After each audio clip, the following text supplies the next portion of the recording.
Olá pessoal, no vídeo de hoje eu vou resolver a tão falada aí, a tão polêmica questão da última prova do mapa para auditor fiscal federal da área de Química.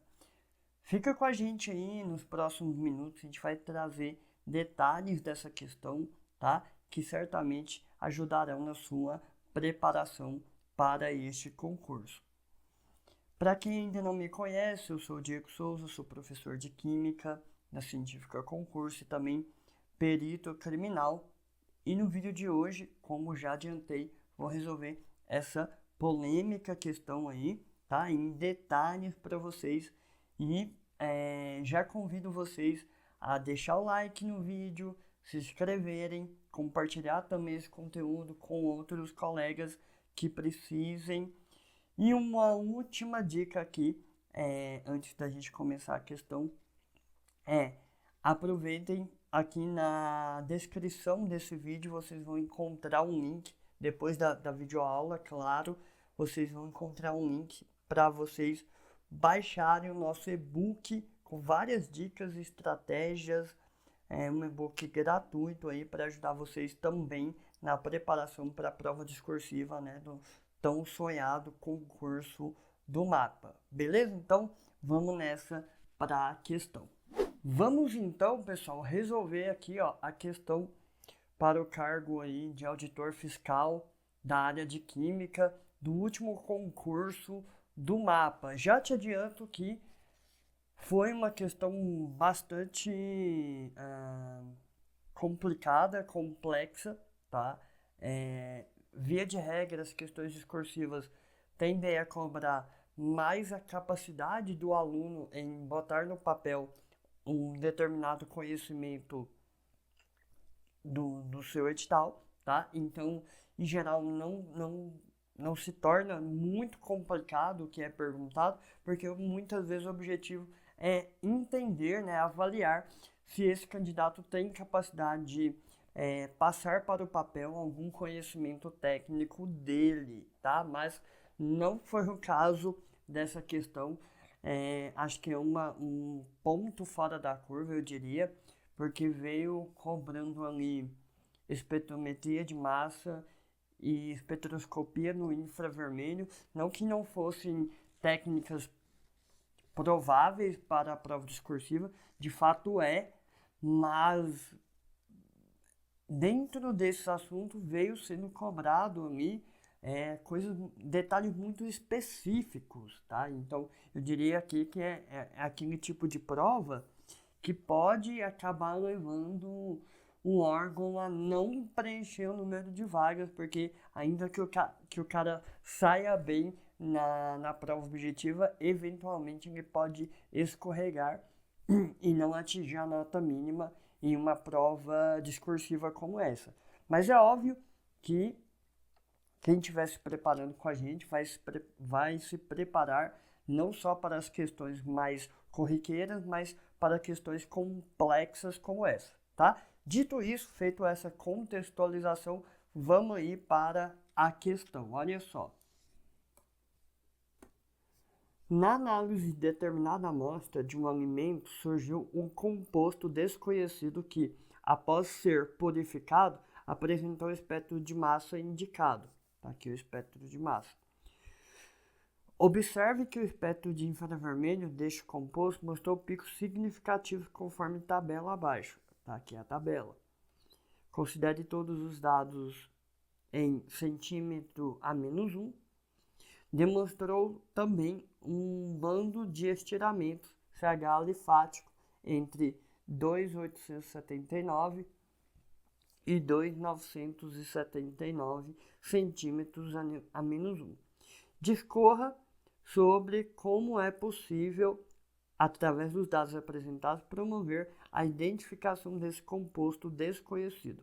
Descreva ainda o nome oficial e o PAC deste composto. Então ele me deu aqui várias informações sobre o espectro de massa, tá aqui, também sobre o infravermelho, tá aqui em cima, e a partir disso tudo aqui, ele quer que eu descubra, faça uma elucidação estrutural dessa substância purificada, e também traga o nome e o PAC dessa substância. Beleza? Então, antes da gente de fato ir para a resposta na forma de texto, a gente tem que tentar decifrar todas essas informações passadas aqui no enunciado para chegar numa estrutura química e a partir daí, né, elaborar o nosso texto. Galera, não foi uma questão fácil, tá? É uma questão complexa, mas obviamente que você acertasse a maior parte da molécula, certamente você levaria boa parte da nota também, tá? Então, vamos nessa, a gente vai trabalhar aqui separadamente. Primeiro, o infravermelho, ver o que dá para tirar daqui do infra, e depois da espectrometria de massa. Bora então aqui para a análise dos dados de infravermelho.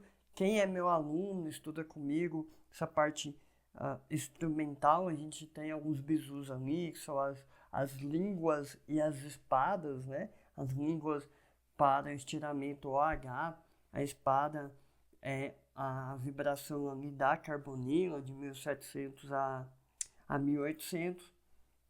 Temos um limiar de 3000 para saber se temos insaturação ou se o composto é saturado, né? Vários macetezinhos que a gente teria que usar aqui para a gente conseguir extrair o máximo de informação da parte de infravermelho antes de ir para a parte de espectrometria de massa, tá? Óbvio, eu poderia começar por massas também, mas obviamente que o que importa aqui é entender que essas duas técnicas instrumentais, elas são meio que complementares na parte da elucidação de estruturas químicas, tá? Eu trouxe aqui um gráfico para a gente ir rabiscando, acho que fica mais palpável e lembrando dessas bandas características no infravermelho. Então, deixa eu aumentar aqui para a gente, ó.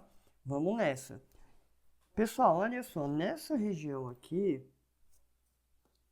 região 3100, 3080, o que a gente vai ter aqui? A gente vai ter, né, embora ele não tenha trazido intensidade, largura, né, a gente tem que tentar imaginar aqui o que ele queria indicar pra gente. Essa região aqui é uma região onde eu tenho o estiramento OH, né, são as conhecidas línguas aí, que vai trazer algo do tipo aqui pra gente, ó.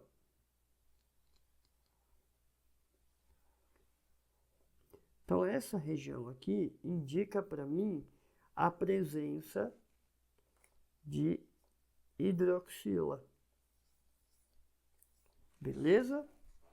Tá um pouco rascunhado, mas dá para entender. Beleza, o que mais que eu tenho? Aqui eu não sei se estaria ainda nesse OH, mas aqui em 3030 a gente consegue ver que temos alguma coisa aqui. Também não sabemos se é continuação, mas pode ser que não, tá? E pouquinho para lá de 3000, pro lado direito, a gente também tem estiramentos aqui, alifáticos. Aqui, pessoal, ó, vou botar de azul. Nós temos um limiar importante, que é o 3000. Um limiar de 3000, se eu tiver banda para cá, banda pequena, mas por um lado da esquerda, é porque eu tenho um composto que tem insaturação.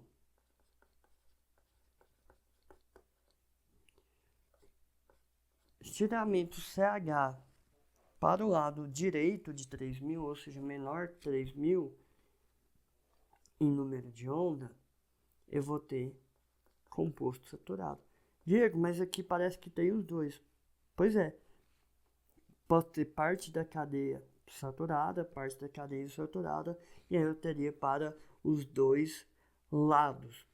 Uma outra, vamos botar de azul aqui, vai ficar mais didático.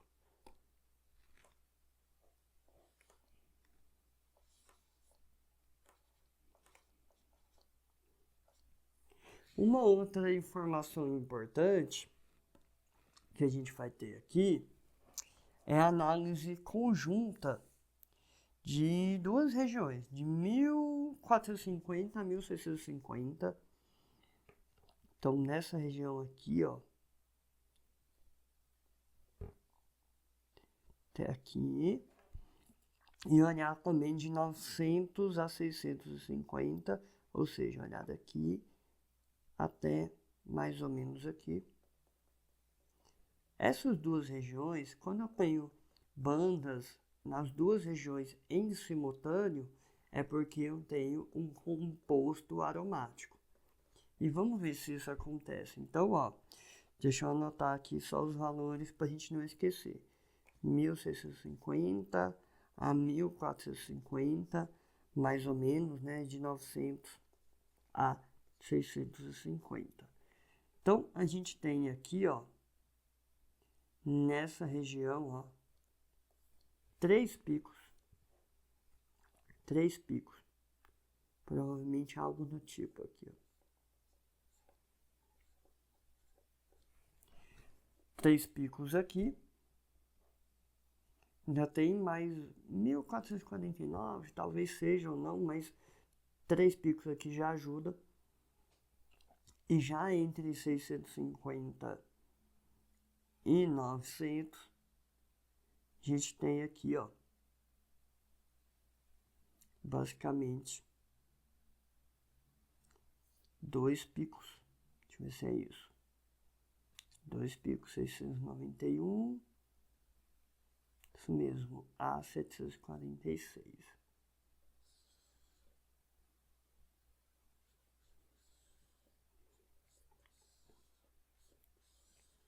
A presença simultânea de picos nessas duas regiões, a gente estudou.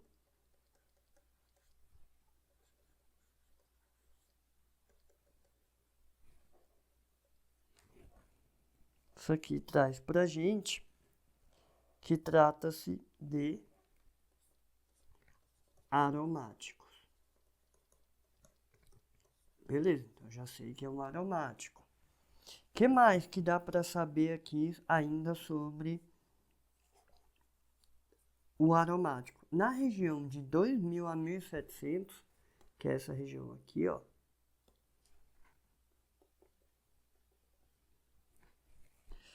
se a gente tiver bandas nessa região, e é o caso, né? A gente tem aqui 1000. Na verdade, tá perto, né? 1688. É porque algumas dessas bandas se deslocam também. Isso é complexo quando você não tem a informação visual, né? Eu acho que nesse ponto faltou aqui a banca caprichar um pouco mais na questão, tá? Então, em geral, a gente considera valores aproximados e tal. Ter bandas nessa região, ainda que menores, né, indicam pra gente que trata-se de um anel substituído. Mas isso nem era tão importante. Opa, não era tão importante porque eu tenho mais uma informação que já diz que esse aromático é substituído, que vem aqui, ó, da região entre 1100 e 1300. 1100 e 1300. O que a gente tem aqui, ó? Esse pico aqui, ó. Nossa, aqui 1221. 221. O que ele corresponde pra gente?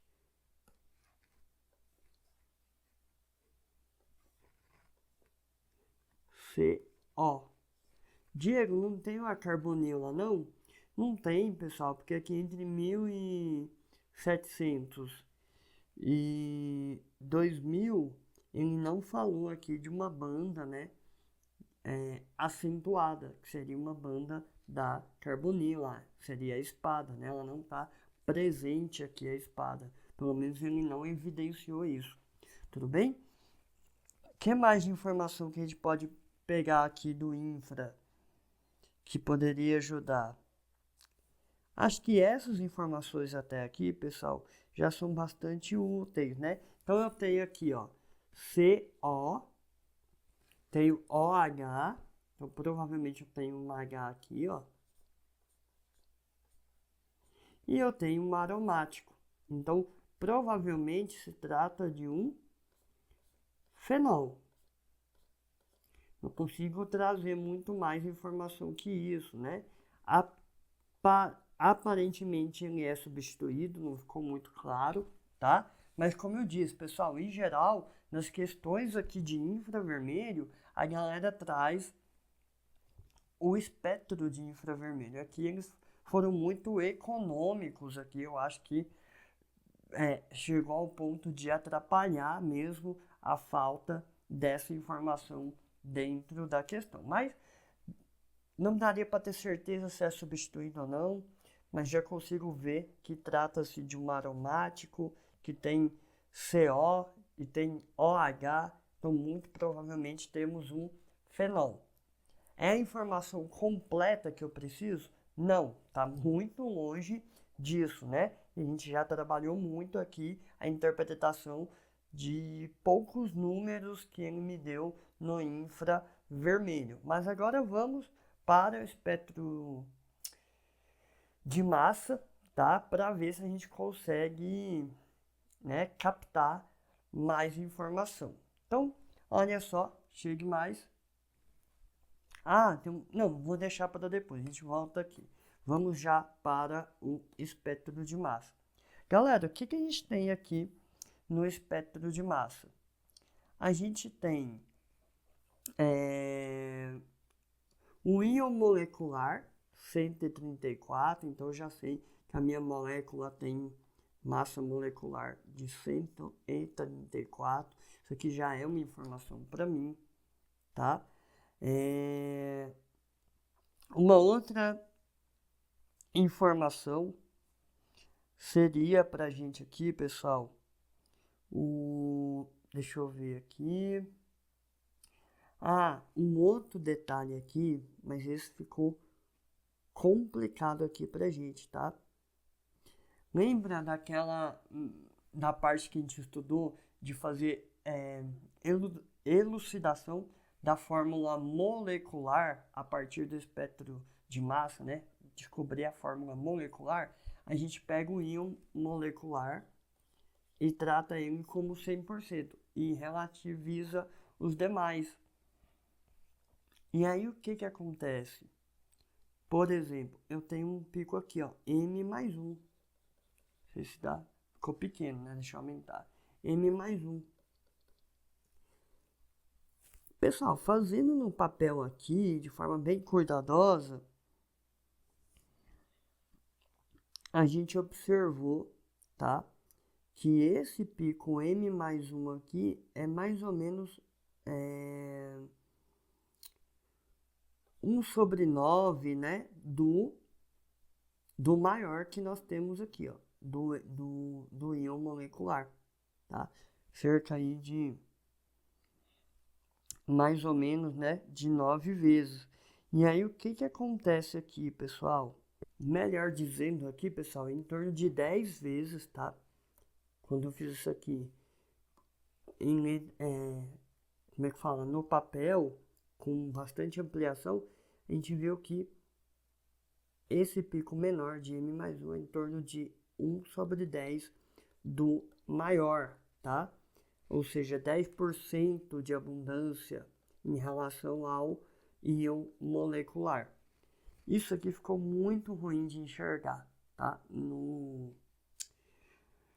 No papel, tá bom? Mas aí eu meio que fui colando com a massa para chegar, para conseguir enxergar mais ou menos que isso aqui era 10%. Quando eu pego o M mais 1, a abundância dele, tá? E divido por 1,1, eu vou ter a estimativa do número de carbonos, 9 carbonos.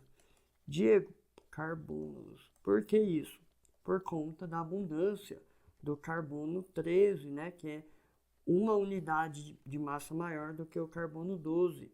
Como a abundância dele é em torno de 1,1%, quando eu faço essa divisão aqui, eu estimo a quantidade de carbonos no meu composto. Então, já tem aqui uma estimativa da quantidade de carbono. Ainda na estratégia de encontrar a fórmula molecular a partir do espectro de massa, eu lembro da regra do nitrogênio. Se o número de massa aqui é um número par, o número de nitrogênio precisa ser obrigatoriamente um número par também. Mas cuidado, aqui a gente admite o zero como número par, ou seja, eu posso ter também zero carbono ou zero nitrogênio. Eu posso não ter nitrogênio e ainda respeitar a regra do nitrogênio. Então, nitrogênio, número par. Beleza? Tenho mais essa informação aqui. Já tenho duas informações a partir do meu espectro de massa. O que mais que a gente tem aqui? A gente tem de 134 para 105, a gente vai ter M menos 29, né? E de 134 para 106, é isso? 106, a gente vai ter M menos 28. Tá. O que isso traz para a gente de informação? Pessoal, deixa eu botar em outra cor aqui. M menos 29 e M menos 28, em conjunto aqui, eles são sugestivos de fenol. O M menos 29 também seria sugestivo de aldeído e de cetona, mas eu sei que não é aldeído e cetona, né? Por isso que é importante complementar o infra com a espectrometria de massa. Eu sei que não é aldeído e nem cetona porque não tem carbonilo. Eu já excluí isso lá no infra vermelho. Então veja como a informação acaba complementando a outra. Mas tem mais informação aqui para eu tirar. Esse íon 77 e 51, que estudou massas comigo, vai falar, eu acho que esses dois íons aí são conhecidos. E de fato são, né? 77 e 51 diz pra gente que se trata, deixa eu botar aqui, ó, de composto aromático. Beleza? Então olha quanto de informação nós já sabemos. 9 carbonos, número par de nitrogênios, fenol aromático. Tá melhorando a minha vida, né? Tá ficando um pouquinho menos complexa, tá? Aqui a gente pode excluir enxofre, cloro e bromo, porque a gente não enxergou, né, o íon aqui M mais 2, seria em razão dos isótopos desses elementos, tá? Então nem vamos perder tempo com isso. Deixa eu ver o que mais que a gente consegue tirar daqui. Eu acho que é isso, mas aí vamos lá. A gente começa a escrever a nossa estrutura. Eu tenho um anel aromático.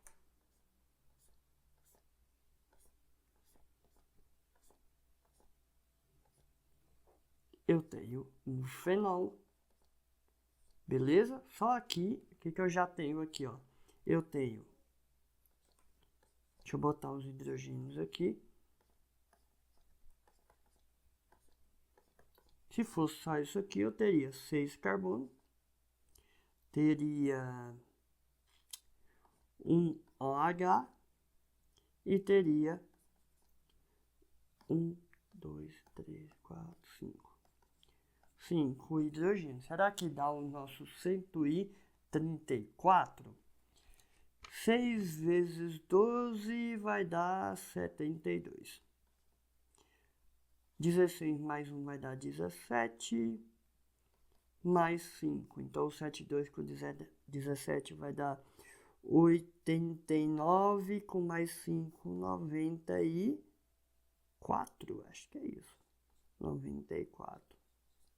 94. Não, então não deu. Eu preciso de 134. Deixa eu ver se tá certo isso aqui.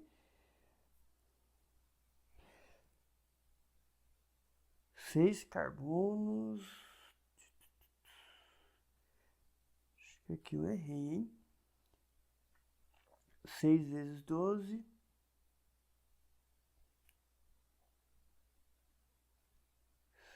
Se for só 6, 72.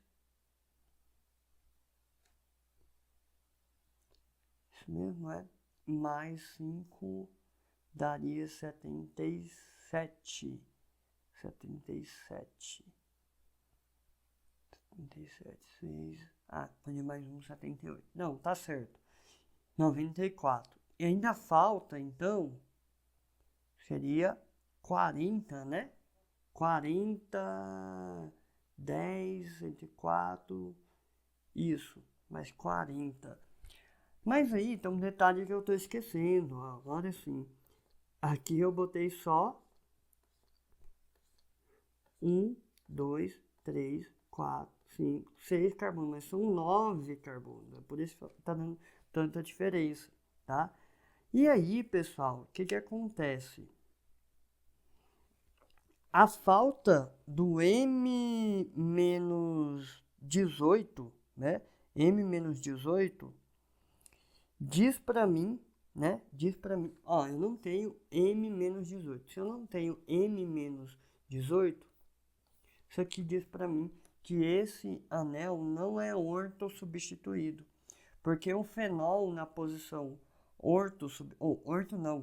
para substituído, 1, 2, né? Quando eu tenho 1, 2 aqui, eu posso ter e aí eu tenho o radical aqui na posição 2, o que acontece? Tá apertado aqui para desenhar, mas um hidrogênio desse radical pode sair do radical, ir para o OH, no íon mesmo, e aí esse OH vai virar um bom grupo de saída na forma de água. A gente vê lá na espectrometria de massa que uma das justificativas, né, para alguns íons é a saída de espécies relativamente estáveis, como é a água, tá? Então eu consigo excluir pela ausência do M-18, mas olha, aqui eu não tenho um 2 substituído, né? Que é o o orto substituído.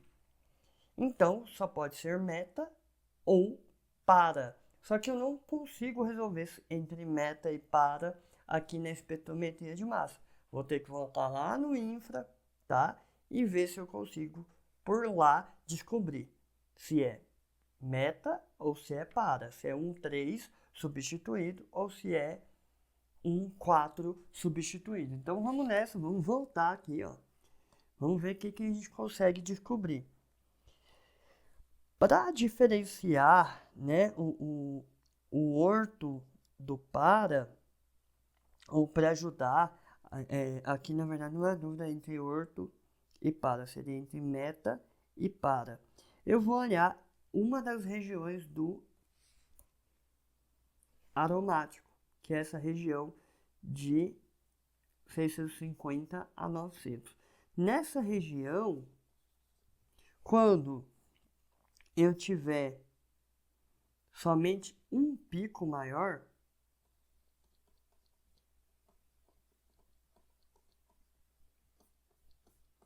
isso aqui vai poder ser orto ou para. Quando nessa região eu tiver 2 ou mais picos, aí aqui eu vou ter ou um anel mono substituído ou meta substituído. Bem, eu sei que não é mono, eu sei que é di substituído. E eu sei também que não é um 2 orto, né? Que não é orto. Então, ou é meta ou é para. Bem, quantos que eu tenho aqui?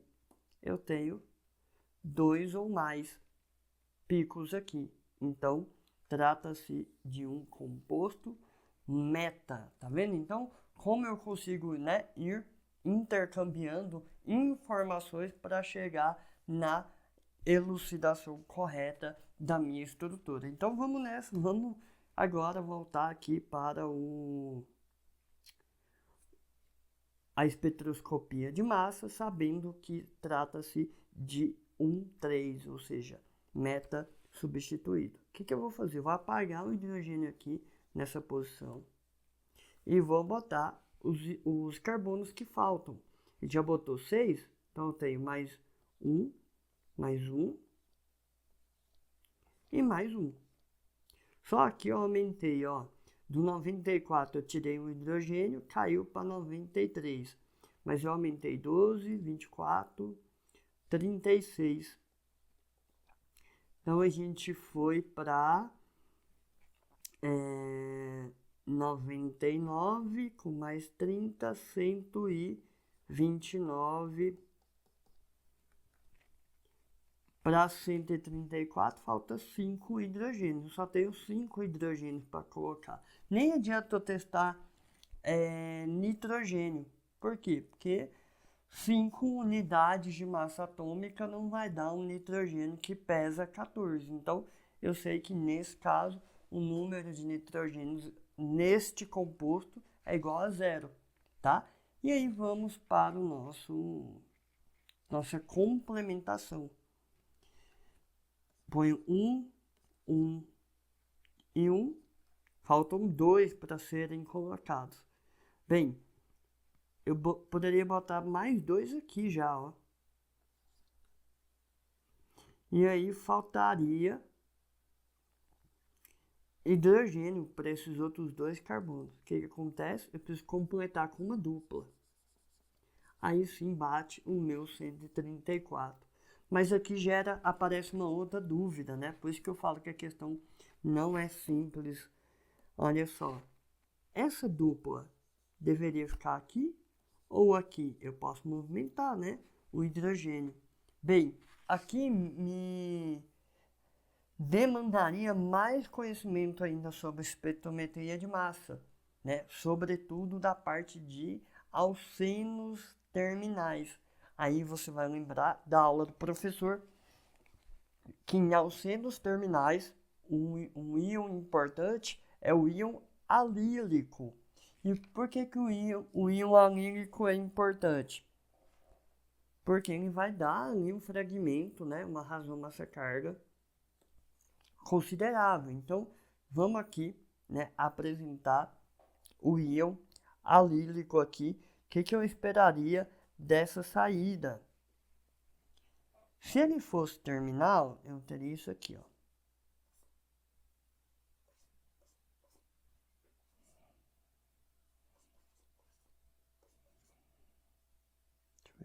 Acho que é isso. Certo?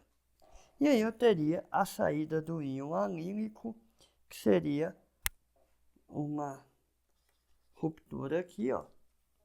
E aí, por que esse íon alílico é importante? Porque essa carga positiva aqui, ó, ela é estabilizada com a ressonância dessa dupla ligação. Se ela é estabilizada por essa ressonância, esse íon aqui, ele é significativo no espectro de massa. Então, a razão massa-carga dele deveria aparecer no nosso espectro de massa. Ah, Diego, mas e se eu não lembrasse aqui exatamente como é que fala? A massa do íon alílico. Pessoal, era só a gente somar as massas aí, né, do carbono e dos hidrogênios, tá? Mas aqui, então a gente precisaria ter um íon M-41. E a gente não observa esse M-41, que daria quanto aqui, hein? M-41, 134 menos 40 vai dar 94 95, acho que é isso, 95. Se eu não tenho esse íon aí, ó, de 95, deixa eu ver, 95 mais 41, acho que eu tô errando, hein? 6, 3, 136. Então vai dar, na verdade,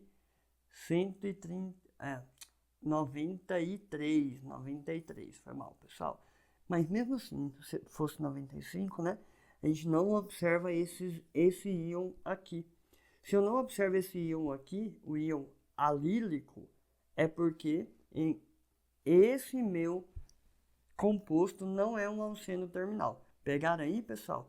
O professor aqui embananou na matemática, mas é isso mesmo. Então, o que acontece? Eu sei que essa dupla tá aqui.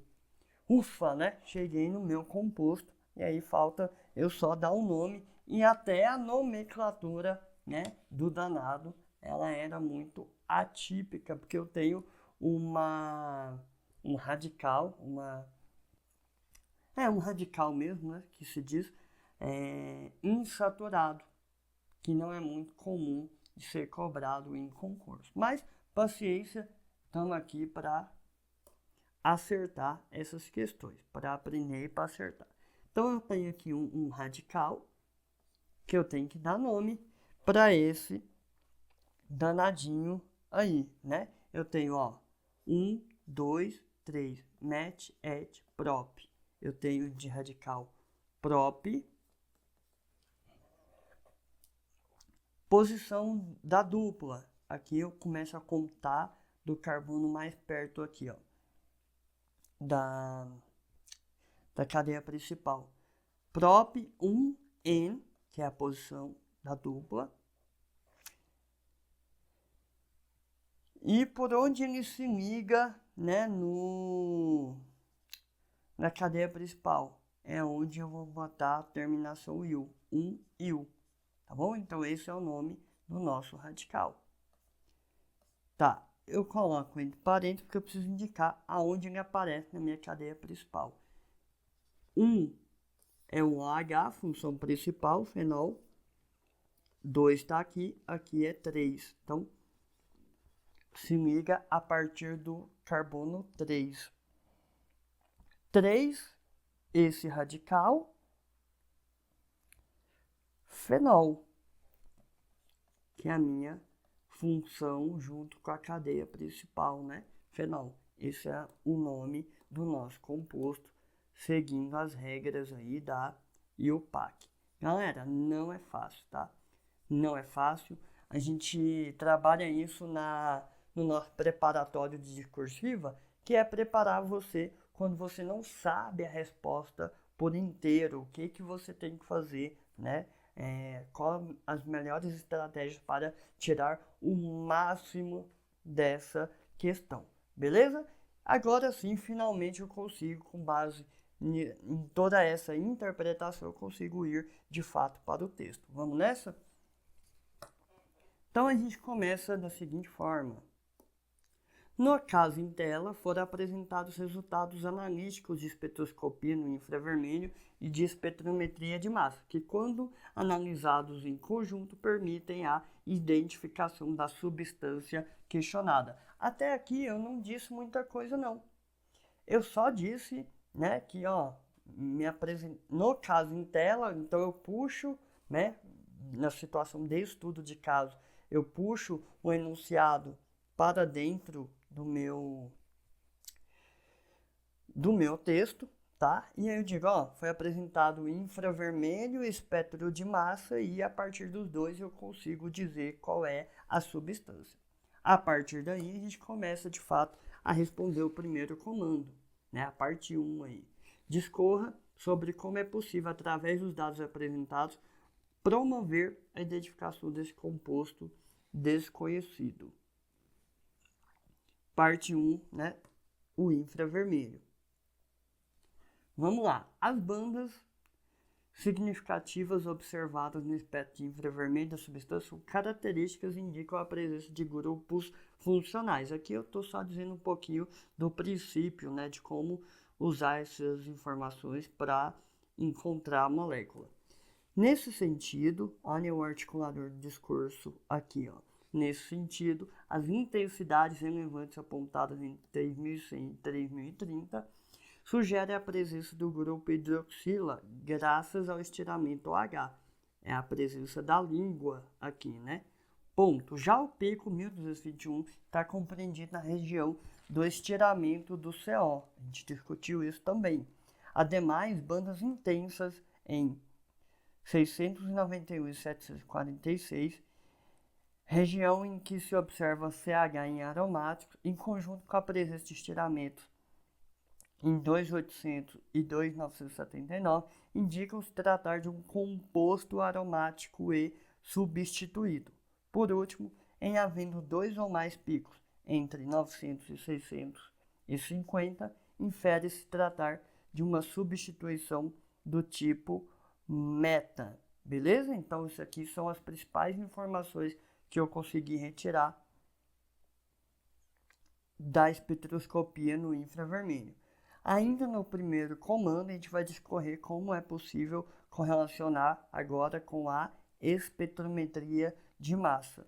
Os fragmentos e abundâncias relacionadas a isótopos no espectro de massa permitem complementar as informações na elucidação da estrutura.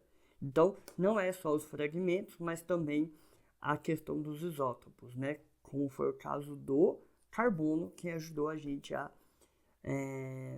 estimar a quantidade de carbonos na molécula, né? É o caso do M+1. Tá. Pelo pico M, identifica-se massa molecular 134.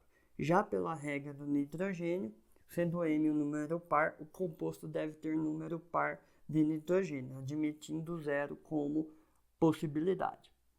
Então veja que eu vou trazendo conhecimento de como eu interpretei esses resultados. Ponto. A abundância do pico M+1 relativa ao pico M, aproximadamente 10%, quando dividido por 1,1, estima-se como 9 a quantidade de carbonos em razão da abundância do carbono 13. Ademais, os picos MZ7751 confirmam se tratar de composto aromático. Por fim, os picos 105 e 106, né, que eu disse, a saída de HCO e CO, sugerem tratar-se de um fenol, e a ausência do pico M-18, que o anel não é ortosubstituído. Tá? Então, unindo tudo isso, né, eu vou chegar no nome OPAC. Com base na análise conjunta dos resultados demonstrada, conclui-se tratar de um fenol meta substituído por um radical, e aí eu trago o radical aqui, com fórmula molecular C9H9OH. Para terminar, conforme regras de nomenclatura e OPAC, pode-se atribuir o seguinte nome oficial ao composto identificado: 3-prop-1N1-il fenol. Beleza? Facinho demais, né, pessoal? Mamão com açúcar, essa questão. Você tá doido, né? Você vai e volta e lembra de um detalhe, lembra de outro, para conseguir fechar ali qual é a molécula. Como eu disse, entendo ser uma questão, um ponto fora da curva. Quando você olha a questão, por exemplo, que caiu para auditor farmacêutico, não é que ela era fácil, mas era uma questão para você descrever a metodologia de análise de nitrogênio total, muito mais palpável.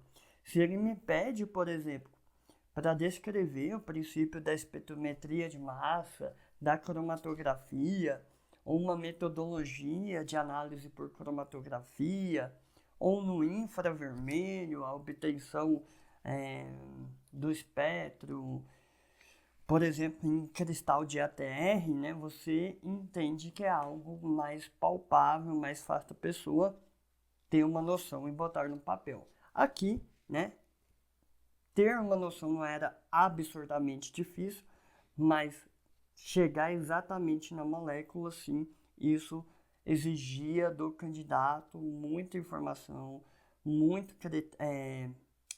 muita informação específica, tá? O que não é muito bom para uma prova discursiva, mas fazer o quê? Se prepare aí para o pior e aí o que vier, né, de menor complexidade, você já tratará aí com maior facilidade. Beleza, pessoal? Era isso que eu tinha para trazer dessa questão aí do último concurso do mapa.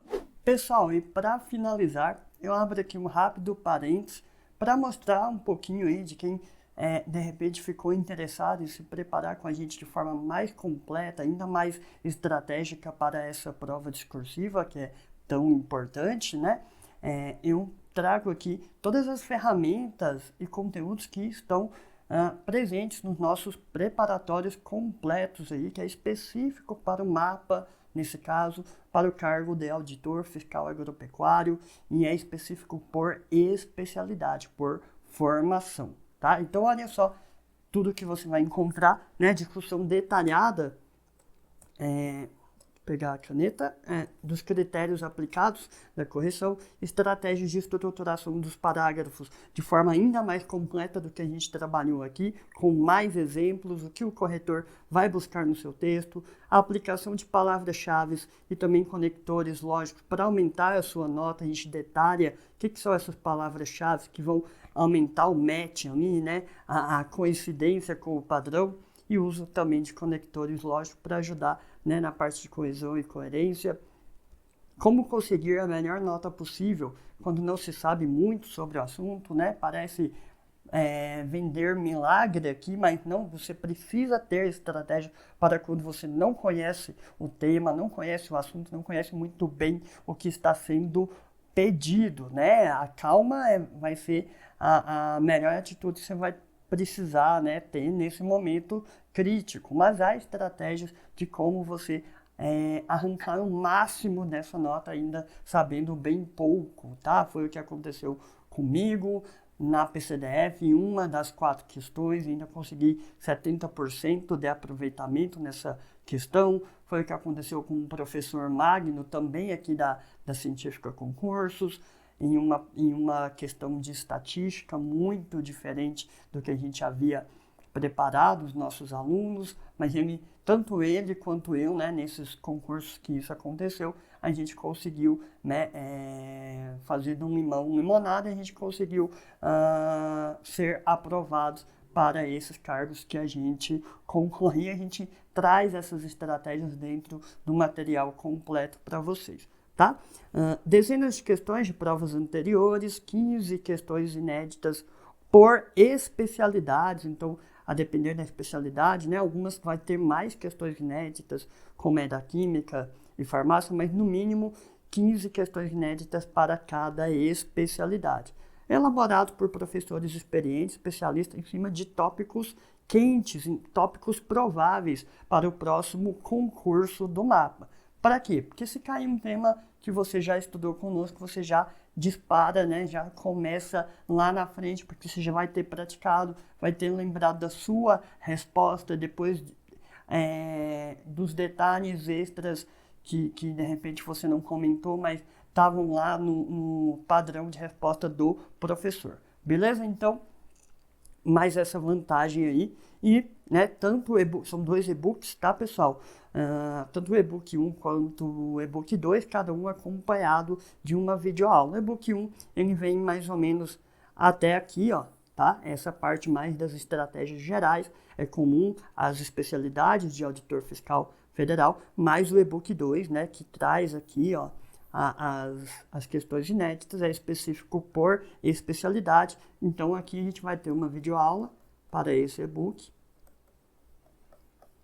uma videoaula completa, bem maior que essa aqui, e uma videoaula também completa para a parte 2, beleza? Resolvendo essas questões os próprios professores de cada área.